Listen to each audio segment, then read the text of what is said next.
मोर जड़े सांगर भाई राजस्थान में अच्छा से भाई जनक से मो सांग को बतई दही कड़ी विषय में मो सांग मत बतई मु से रेसिपी टी आपण मान सेयार करुच्ची।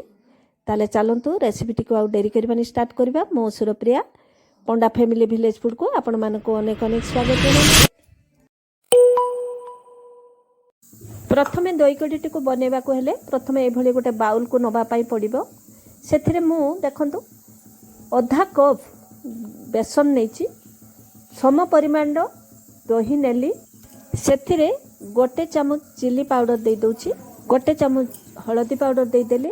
एबे सेथिरे अल्प अल्प पानी दे घड़टी बनैबा कंटिन्यूअसली ताको घांटीबा पाई पड़िबो। बेसन मुंडा मुंडा होई रही जिवो सेथिरे मेल्ट करबनी ताको ए भली घांटीबा पाई पड़िबो। मझरे मझरे जदि टिके बहलिया अंश रुहे आउ अल्प पानी दई ताको ए भली घांटीबा। आपण माने भाबुथबे आमर दही कड़ी तो बहुत फर्स्ट क्लास, ये राजस्थानी दही कड़ी कौन पाई बनाऊची। राजस्थानी दही कड़ी रो गोटे भिन्न टेस्ट मु पाइची, सेथिपाई मु आपण मानकु शेयर करूची। आपण माने भी घरे यह ट्राई करंतु, टेस्ट मध्य करंतु, निश्चित आपण यार फरक जानी परिबे। एबे देखंतु घोଳରେ आउ टिके पानी दबा पाई पडुची कारण टिके बहलिया रहउची। एई भली कंटिन्यूअसली घांटिले बेसन गुड़िक से मेल्ट हो। मो सांग तो यहाँ टेस्ट करथिला, मते मध्य कहिथिला। मु कहली चलो देखी मु भी थरे ट्राई करे। आपण माने विश्वास करिवेनी एते टेस्टी बनिथिला। जदि मो प्रोसेस रे आपण माने घरे बनांती निश्चित आपण इच्छा करिवे आको आउ थरे बनै करी खाइबा पई। राजस्थानी लोक माने सबुथिरे घियो यूज कर घरे घरे प्रत्येक दिन प्राय एटा को से माने बनाती। सेमान को त्योहार रे निश्चित ये आइटम टी हेइथिबो। एबे कढ़ईटी गरम हो जाइछि सेथिरे आमे दबा गोटे बड़ चामच रो घियो। तेल भी दे परिबे किंतु राजस्थान रे प्राय तो घियो ही से माने एई रेसिपी रे व्यवहार करथिले। मु सेति पई घियो दउची। घियो रो बनेबे देखिबे बहुत टेस्ट। घियोटी ताती गला परे सेथिरे आमे देई देबा सोरिषो, जीरा, लवंग, दालचीनी, गोटे तेजपत्र को दे दो।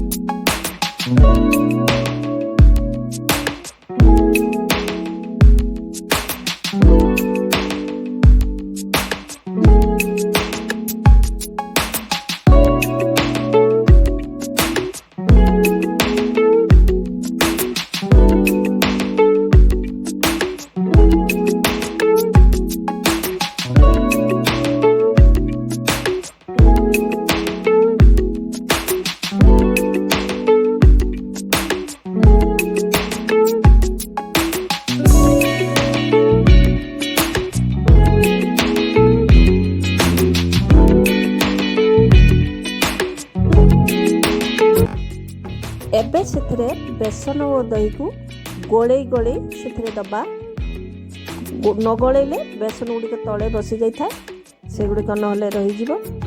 गोले की दबा पाई पड़िबो। एबे ताको किछि समय फुटेइबा।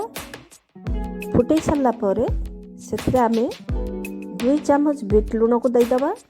फुटिला बेले बहलिया हो जाइछि सेथिपाई मु आउ टिके पानी देई ताको पतला बनौची। सेथिरे नॉर्मल लूण को न देई जदि बीट लूण देबे बहुत टेस्ट लागिबो। ट्राई करिवे बीट लूण दबा पाई, नले एमती भी नॉर्मल लूण चलिबो। एबे भाबुथबे हमर दही कड़ी बनि जाइछि।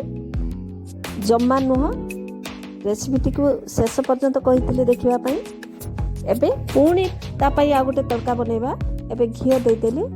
घियोटी गरम हेले सेथिरे देई देबी जीरा को, ता सहित अदा को छेचिकी रखतिली ताकू दे देबी। ता सहित 2टी शुखला लंका को देई भल से फुटिला पर से दही रे नै आको छुंकटा देई दबा। सेथरे आउ टिके चिली पाउडर देई भल से अदाटी भाजिला परे दही रे नै छुंकटी के देई दबा।